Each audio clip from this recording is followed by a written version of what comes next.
Hello बच्चों, चलिए प्रश्न को पढ़ते हैं। युग्मक निर्माण तथा मॉरूला निर्माण के समय होने वाली समसूत्री विभाजनों में अंतर कीजिए। इस प्रश्न की मुख्य अवधारणा युग्मक निर्माण एवं मॉरूला निर्माण के समय होने वाले समसूत्री विभाजनों से संबंधित है।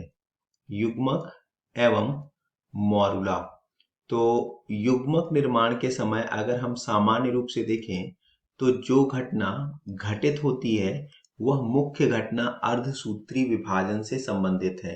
लेकिन यहाँ पर प्रश्न में दिया है कि युग्मक निर्माण में होने वाले समसूत्री विभाजन।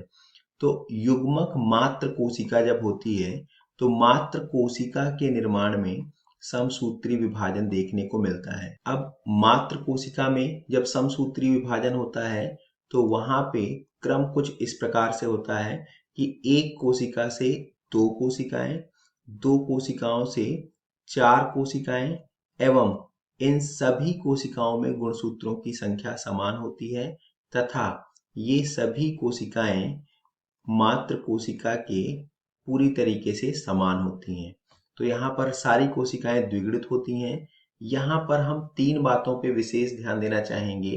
पहला कि अगर हम कोशिका की संख्या देखें, दूसरा कोशिका का आकार देखें और तीसरा डीएनए की संख्या।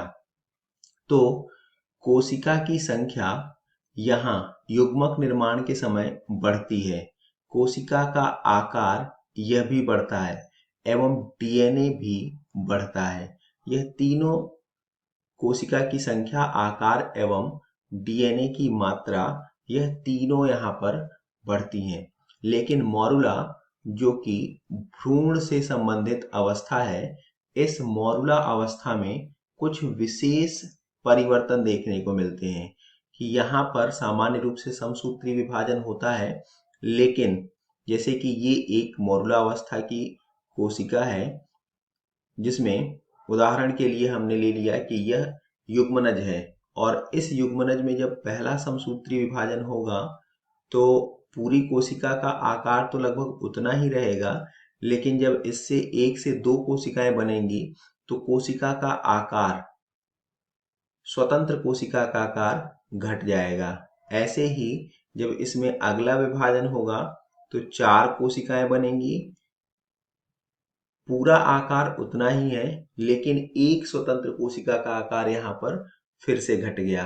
और ऐसे ही अगले चरण में होगा तो कोशिका द्रव्य की मात्रा लगभग समान रहेगी।